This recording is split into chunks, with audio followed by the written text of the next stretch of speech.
Dumistansya ang palasyo kaugnay sa magiging pasya ng National Unity Party sa impeachment complaint laban kay Vice President Sara Duterte.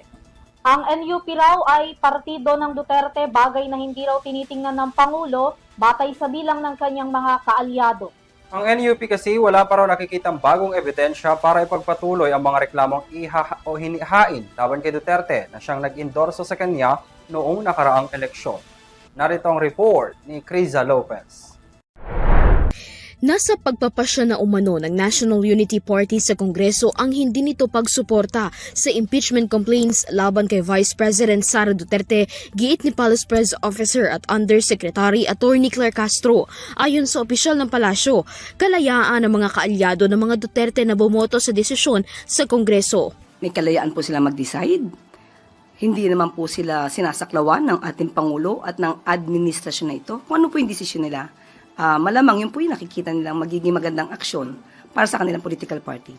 Binigyang diin din ni Castro na hindi tumitingin si Pangulong Ferdinand Marcos Jr. sa bilang ng kanyang kaalyado sa Kongreso. Anya, nakatuon ang Pangulo sa pagpapahalaga sa proseso at ebidensya na lalabas sa investigasyon. Huwag nating isingit, ilagay sa issue ang numero ng Pangulo sa House of Representatives.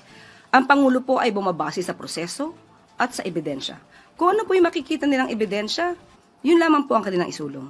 Base sa pahayag ng NUP, wala silang nakikitang bagong ebidensya kaugnay sa impeachment complaint laban sa Vice-Presidente kaya't malabong suportahan ito ng naturang political party. Maliban na lamang nila kung mayroong mabigat na ebidensya na makapagpapatunay sa ibinibintang kay Sara Duterte. Iginiit ng NUP na naniniwala silang may mas mahalagang bagay na dapat pagtuunan ang Kongreso, partikular ang mga pambansang problema.